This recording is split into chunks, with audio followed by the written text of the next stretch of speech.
Jung दर्दी ने आ गई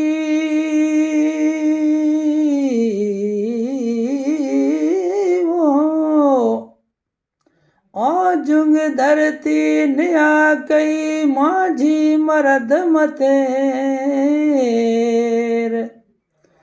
अहद सदाद जहिड़ा के दाना दर दिलेर जॾहिं हू अटकिया अज़ल खे तॾहिं पटन खुथा पेर विया त उन वेर तिरप तरसिया कीन के विया के वेंदा के ईंदा अञा अजीब के जागीदार ज़मीन जा के हारीड़ा हकीर के आशिक ईंदा अल्लाह जा के पारस प्यारा पीर के मुंहिंजी कंजूस लालची के लखेणा लखमीर के सौदागर सुरहान जा के आजिज़ के अमीर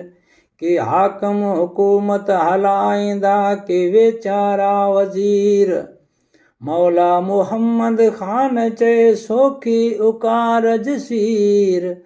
पारस मुंहिंजा पीर बेड़ी उकारज बाजसी असां खां पोइ त आलम में अपरयादार पिया ईंदा इन्हीअ मकान में मखमूर मल मुख्तियार पिया ईंदा कंदा के दौर दुनिया में के रहंदा दीन ते दायम इन्हीअ पर संग से साहिब सवे सालार पिया ईंदा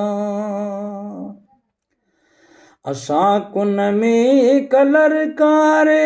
कंदा पिया हथ ककर कारूं भरियो थर भर मथे बारान बारो बार पिया ईंदा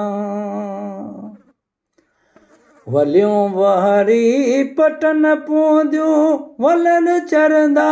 वलारन में चढ़ियो घोड़नि मथे घोटिया घुमण गुलज़ार पिया ईंदा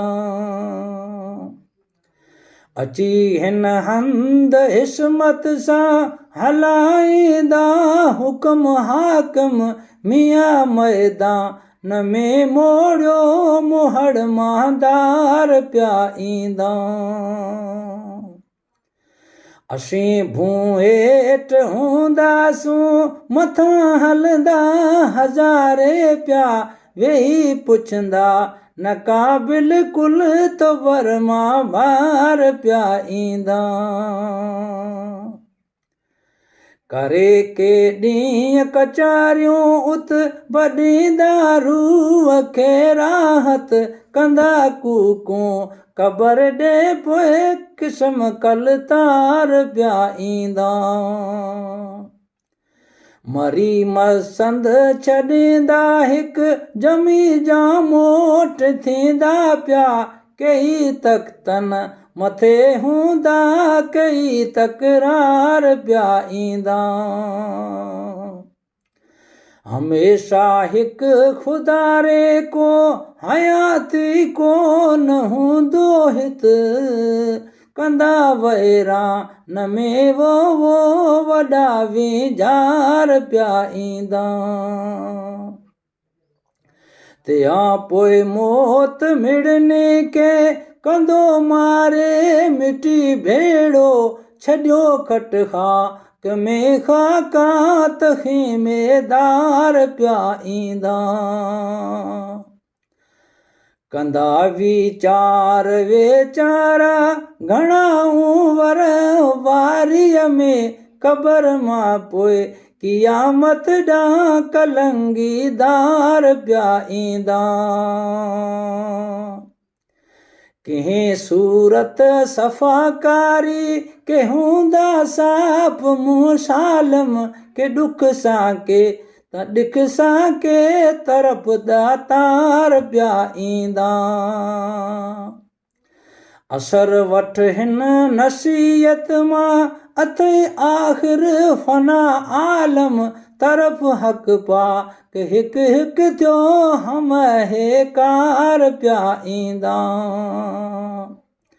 न अहमद मोए खुटे आलम उतां ई उभरंदो रहंदो न कट पुटिया न कट अणकुट नज़र निर्वार पिया ईंदा।